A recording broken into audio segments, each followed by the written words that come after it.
და აი მოვედით მშვენიერ ელენემდე. ქალი, რომელიც გახდა ტროას ომის საბაბი, მიზეზი. როგორ მოხვდა ეს უმშვენიერესი და ულამაზესი ქალბატონი ესეთ გაუგებრობაში. დავიწყოთ მისი დაბადებით. და ზევსი. ოლიმპოს მთის უზენაესი ღმერთი, რომელიც ცნობილია თავისი სასიყვარულო თავგადასავლებით, ინტრიგებით. ყველაფერზე მიდის, ყველა ღონეს ხმარობს იმისთვის, რომ საწადელს მიაღწიოს, საწადელ კავშირს მიაღწიოს. და შეუძლია მეტამორფოზა განიცადოს, სახე იცვალოს, ცხოველის სახე მიიღოს, ფრინველის სახე მიიღოს, მაგრამ რასაც ჩაიფიქრებს, თუ ვინმე მოეწონა, გინდა ქალღმერთი იყოს, გინდა უბრალო მოკვდავი ქალი იყოს, ვაჟი იყოს, არ აქვს მნიშვნელობა, ბისექსუალია. და ერთ-ერთი ასეთი შემთხვევა და მეტამორფოზა გვაქვს სწორედ აი ელენეს დაბადებაშიც.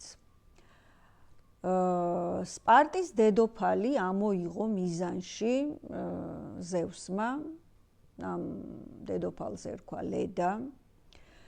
ლედა მოეწონა, მაგრამ ლედა გათხოვილია, დედოფალია და გათხოვილ ქალებთან ურთიერთობა განსაკუთრებით მოსწონს ზევსს. ეს მის თვით შეფასებას ამაღლებს, მე მგონი. და მოეწონა მოკლედ ეს დედოფალი და რადგან გათხოვილი, ახლა მასთან ესე უბრალოდ და ადვილად ვერ შევა, ხო? კონტაქტში, კავშირში. ამიტომ რაღაც უნდა მოიფიქროს. და მოიფიქრა, გადაიქცა გედად და დედოფალს მოაჩვენა, რომ არწივი მოსდევს, დამფრთხალია, შეშინებულია და შველა სჭირდება. და დედოფალს შეეცოდება გედი, იმიტომ რომ მამას უყვარს ეს გედები და შეეცოდა გედი, ახლა უნდა რომ არწივის გადაარჩინოს და შეიფარებს და აი მანდ მოხდება მაგათი კავშირი.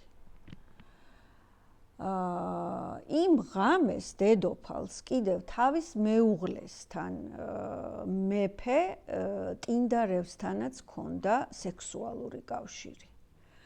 და აი ამ ორმაგი კავშირის შემდეგ მოხდა მისი დაფეხმძიმება, ხო? მაგრამ მან კი არ გააჩინა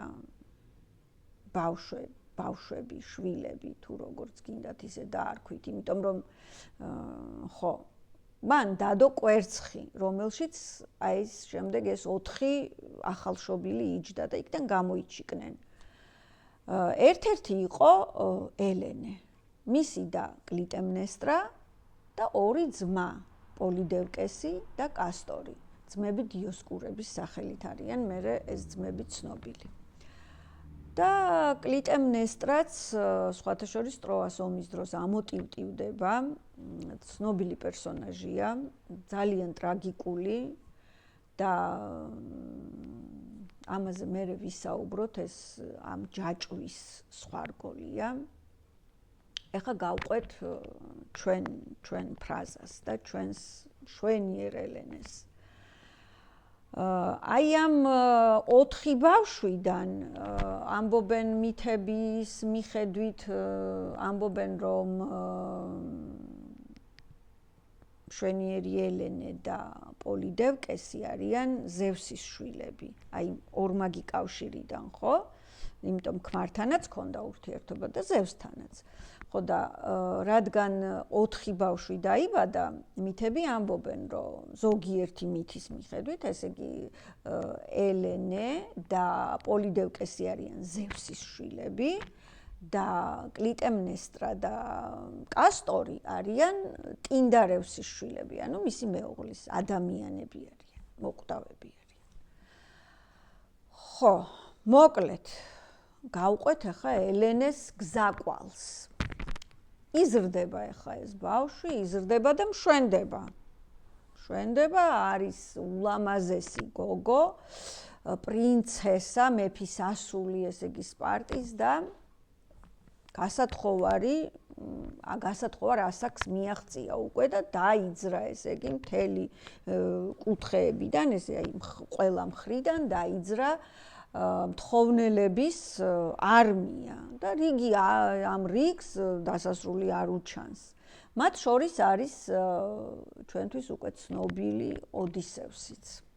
ამ მთხოვნელებს შორის არის.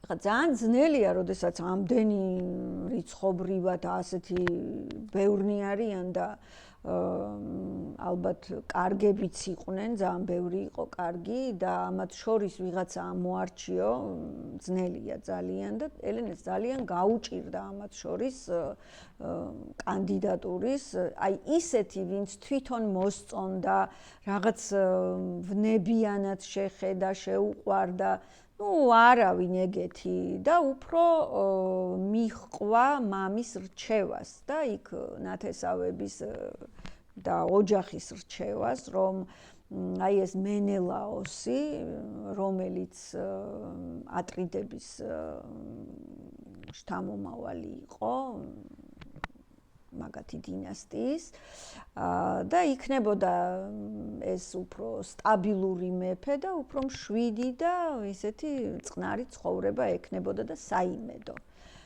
მე ამ ქორწინებაში ვერ ვხედავ ვერაფერს რომანტიკულს, ეს ალბათ უფრო პოლიტიკური და საბედისწერო კავშირი იყო და რა თქმა უნდა მე გამოვლინდა ნელა-ნელა ეს ყველაფერი და ალბათ არც მოხდებოდა ის რაც მოხდა მე მას რომ ესე ვნებიანად და რომანტიკულად რო ყვარებოდა თავისი ქმარი. ამაზე მე. რაც შეეხება ახლა ქორწინებას. ელენეს ქორწინებას. მოკლედ არჩიეს ეს კანდიდატი მენელაოსი და ახლა მეფეს შეშინდა რომ არ დაღვრილიყო ამ საქმროებს თუ სასიძოებს თუ ხო მთხოვნელებს შორის სისხლი, არ დაპირისპირებოდნენ ერთმანეთს და ოდისევსმა ურჩია, რომ ფიცი დაგვადებინეო. მეცო, იმიტომ რომ ეგეც იყო ახლა მთხოვნელების რიცხვში. და ფიცი დაგვადებინეო, რომ ვინც არ უნდა არჩიოსო ელენემო, ჩვენ მას მივულოცავთო, მოვუწონებთ არჩევანს და არა მარტო მოვუწონებთ, არათუ მოვუწონებთ, არამედ მხარში დავუდგებით თუ რაიმე პრობლემა და საფრთხე შეექმნება ამ ქორწინებასო. დაადებინა მეფემ თავის, ესე იგი,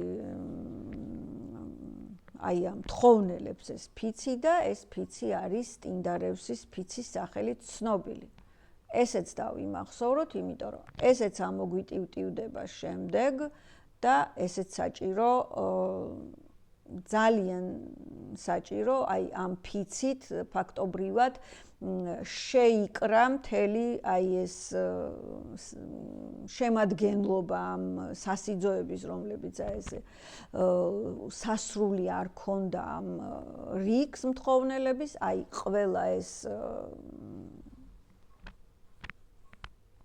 ადამიანი შეიკრა ამ ფიცით და შემდეგ მერე უკვე წავიდნენ ტროაში, აი სწორედ ამ ფიცის გამო. დააქორწინეს მოკლედ შვენიერი ელენე მენელაოსზე.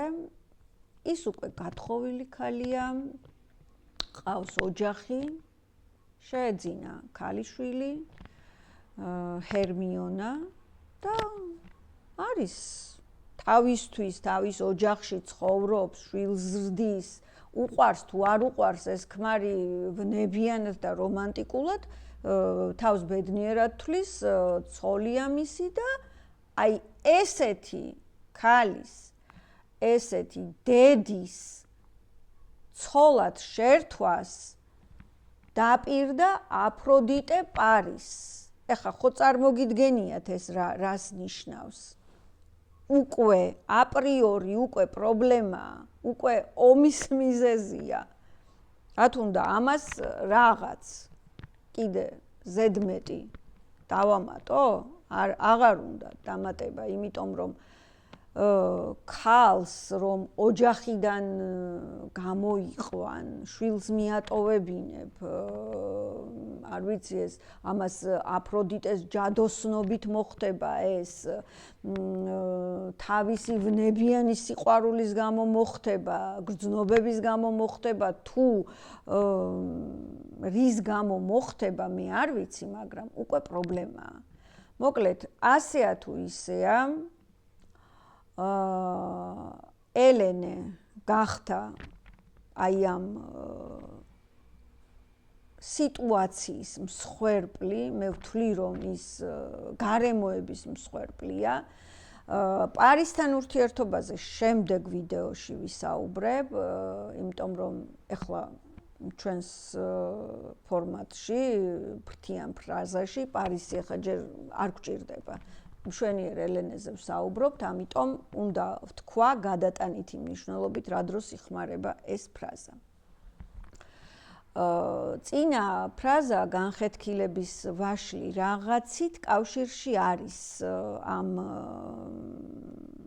ფრაზასთან, იმიტომ რომ ორივე ომის მიზეზია, ორივე შუღლის, კამათის, დაპირისპირების მიზეზად გამოიყენება და იხმარება, მაგრამ განხეთქილების ვაშლი უფრო ითქმება საგანზე ან რაიმე მოვლენაზე, აბსტრაქტულზე. და მშვენიერ ელენეს უფრო შევადარებთ ქალს. ნუ ადამიანს ცოტა რაც არ უნდა ლამაზი იყოს, ცოტა უხერხულია მამაკაცზე თქვა, რომ ეს რა მშვენიერი ელენე გამოდგაო, თუ დაპირისპირების საბაბად გამოვიყენებთ. ხო, ალბათ უფრო კონკრეტულად ქალზე. ლამაზ მომხიბლელ, აი ძალიან ეფექტური გარეგნობის ქალზე ითქმება, რომელიც დაპირისპირების საბაბად იქცევა და საბაბი გახდება. ასეთ დროს ჩვენ ვამბობთ, რომ უყურეო შენ როგორი მშვენიერი ელენე გამოდგაო. ხო, აი ეს რაც შეეხება ამ ფრაზას. გაგრძელება იქნება შემდეგ ვიდეოში, თუ რამე გამომრჩა და კითხვები გაგიჩნდათ კომენტარებში დამიწერეთ, სიამოვნებით გიპასუხებთ. დღეს აქ დავამთავრებ, მომავალ ფრაზამდე.